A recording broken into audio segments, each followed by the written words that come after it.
நான் வந்து போங்கம்மா போங்க. கண்ணு கவுத்து மேலே வரணும். கண்ணை கிடிச்சிக்கினே ஒரு விரலால குழி துந்துருத்துனா மண்ணை இது பண்ணிட்டு வைங்க.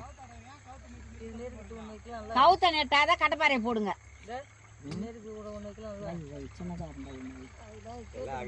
மண்ணு நல்லா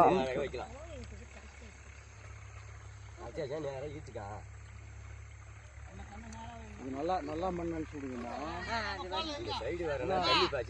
மணல் மாதிரி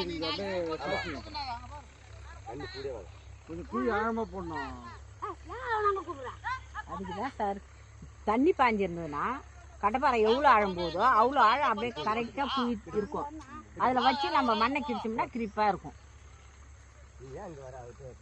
பின்னாலையெல்லாம் தண்ணி பாசக்கூடாது. எப்பயுமே சவுக்கன்னு வச்சிங்கன்னா தண்ணி பாய்ச்சிடணும். எனக்கு நேற்று சொன்னார் தண்ணி பாய்ச்சிட்டீங்களான்னு கேட்டார். நீங்கள் நேற்று பாய்ச்சிருந்தா கூட ஒலையா இருந்தாலும் பிரச்சனை இல்லை. சாயந்தரம் பேசும்போது சொன்னார், நீங்கள் வந்து நட்டுட்டு அப்படியே தண்ணி விட்டுக்கலான்னு சொன்னீங்கன்னா அதனால தான் நான் பாய்ச்சல அப்படின்னா.